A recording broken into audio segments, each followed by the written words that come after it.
Yo, welcome back to the channel. It's your boy Street Coder Nate, and so far in this tutorial, we've been talking about asynchronous JavaScript and XML, pretty much Ajax. We talked about the whole the request model at the first video with the deployment process and whatnot. We took that a step further with Ajax in the last video, and I was explaining that Ajax stood for asynchronous JavaScript and XML. And at first, when we was using Ajax, we were sending our data in the background as XML files.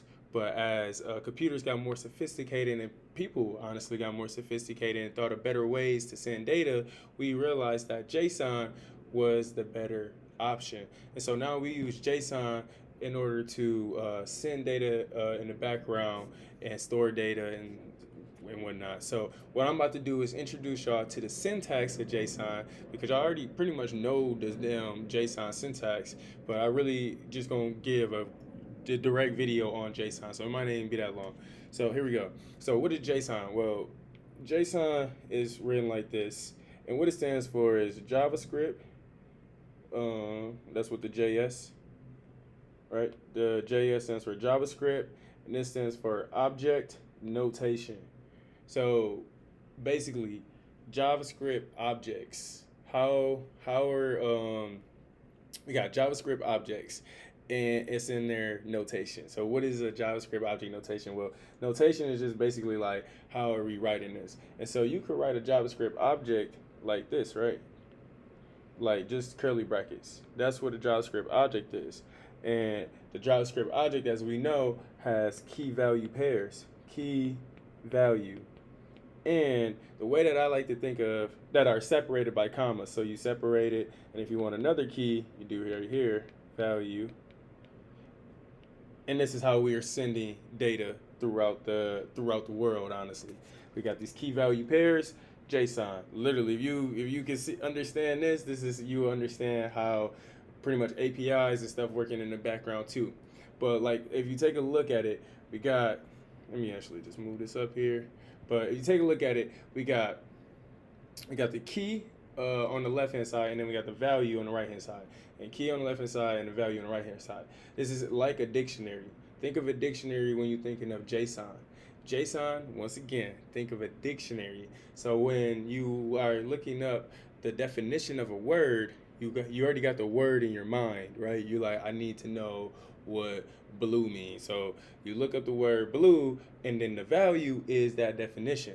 So here we got a key, and the value is the definition. And so we just build up dictionaries. They call them dictionaries, maps, and other languages. In this language, JavaScript is called JSON. And so we have this JavaScript object notation. You got key and value. And so and let's get more into this, into the syntax of JSON. And so when we're building out these key value pairs, our keys need to be strings. And so what is a string? A string is any text that comes between two sets of quotes. So I could have a string, a key called name, and then I can set it equal to the value Nate. And as you see, I just created a key called Nate, and I gave it the value. I created a key called name, and I gave it the value Nate. So now in this object, I can send this object from the front end to the back end, and the back end can receive it and see that there's a key inside of it called name. And if it grabs that key, it will return to it the value Nate. And I could continue putting different stuff in here. I could put like age, and then I could put like 24, you know.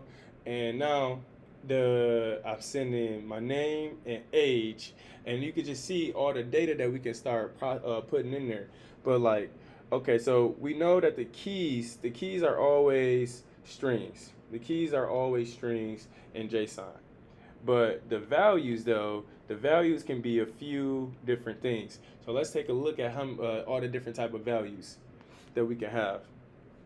Well, let's build out another JSON like this, and let's do name again. So the first one was easy. We had name, and that value was a string, like Nate, right? And so I'm gonna just go, this value is a string. A string, you know, anything that comes in between the quotes. Okay, what's the next thing? We had age, and I just put a number. So we could also have numbers in JSON. Okay. We can also have another thing, let's say is on, and we can set this to true. What is that? That's a Boolean value. I just set a Boolean value here. So we can also have Boolean values. Okay, Boolean being true or false. Okay, what else can we have in our JSON? What else was I saying? This is gonna mess y'all up right now, but you can even have, let's create an object called JSON, or let's create a key called JSON. I'm about to mess y'all up. Watch, JSON. We have a key called JSON, and the JSON is going to be equal to, guess what? A JavaScript object. So you can nest objects inside of objects. And now inside of my JSON, I know it's an object, so I can give it I can give it some keys. So I'm gonna call this inner key 1. And set its value to, let's say 1. I'm doing that, and let's do inner key 2. And I'm gonna just set that value to 2. And you can see, like, now I'm really building out just the data, right? How I'm sending it. So we could also have objects, is what they're called. Because remember, JSON stands for JavaScript Object Notation. So technically, this is an object. This, what we're building, is an object. So this part right here in the JavaScript, that part right there is an object where it says JSON, and I just made it a JSON. That's an object. And, okay, and one more data type that we can have is called array. So let's call, or a list, whatever you want to call it. I'm gonna call it list 1. And so that list will look like square brackets like this, and then you can put anything in between the lists like that. So this would be a list. If you put a square brackets, you want to list out stuff, you can have a list like that. Let's go list 2. I like to put my list on multiple lines, and the reason because I like to do that, like I start my list right there, end it right here, and lists are separated. Each item in the list is separated by a comma, as you see. Go over here, list / array, right? And so I like to do mine on different levels because, like, let's say I got name, and spacing don't matter as long as you got the comma in between the different parts, like the different parts of the list. So I got name, and then let's go.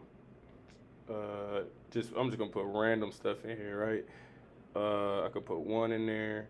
I could put another list, right? That got 1, 2, and so this is what this list just made up of.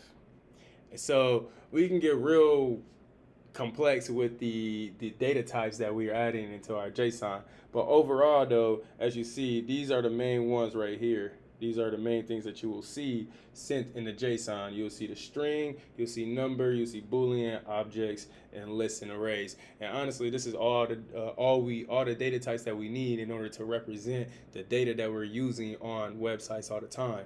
And so this is really neat and whatnot. And like I said, understanding this concept plus the GET request and how the deployment process works is going to help y'all in these next couple videos where we're actually about to get in and start sending GET requests, put requests, and post requests using these different modules that the browser gives us, like the XML HTTP request module. That's how we're going to send our GET and put and post requests, and how we're going to handle asynchronicity. So I'm going to see y'all in those videos. Make sure I remember to drop a like, subscribe, and whatnot. Let me know how I'm doing.